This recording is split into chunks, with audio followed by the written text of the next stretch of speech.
ಲೇಖನ SM. ನಾನು 9ನೇ ತರಗತಿಯಲ್ಲಿ ಓದುತ್ತಿದ್ದೇನೆ. ನಮ್ಮ ಶಾಲೆಯ ಹೆಸರು ಸರ್ಕಾರಿ ಪ್ರೌಢಶಾಲೆ ಹಸಿಗಾಳ. ಅಹೋಮ್ ರಾಜಮನೆತನದ ಸ್ಥಾಪಕ ಸುಕಾಫ. ಮೊಘಲರ ಪ್ರಸಿದ್ಧ ದೊರೆ ಅಕ್ಬರ್. ದೀನ್ ಇಲಾಹಿ ಎಂಬ ಹೊಸ ಪಂಥವನ್ನು ರೂಪಿಸಿದವನು ಅಕ್ಬರ್.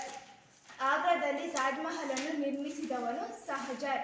ಭಕ್ತಿ ಎಂದರೆ ದೇವರಲ್ಲಿ ಪರಿಶುದ್ಧ ನಂಬಿಕೆ ಇರುವುದು. ಶಿವಾಜಿಯ ತಾಯಿ ಹೆಸರು ಜೀಜಾಬಾಯಿ. ರಾಮಾನಂದ ಶಿಷ್ಯರಲ್ಲಿ ಪ್ರಸಿದ್ಧವಾದವರು ಕಬೀರ್.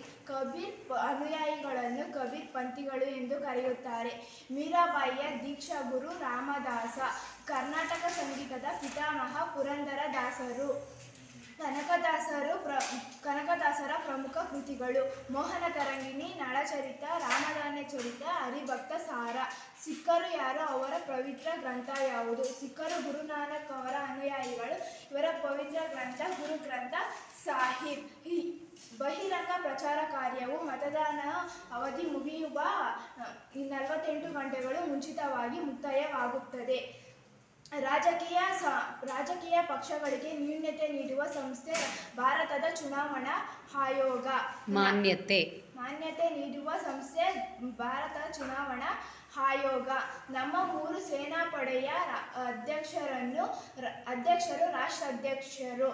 ಭೂಸೇನೆಯ ಅಧ್ಯಕ್ಷರನ್ನು ಜನರಲ್ ಎಂದು ಕರೆಯುತ್ತಾರೆ. ಹಿಂದೂಸ್ತಾನ ಹಡಗು ಕಾರ್ಖಾನೆಯು ವಿಶಾಖಪಟ್ಟಣದಲ್ಲಿದೆ. ಗಡಿ ಭದ್ರತೆ ತರಬೇತಿ ಕೇಂದ್ರವು ಯಲಹಂಕದಲ್ಲಿದೆ.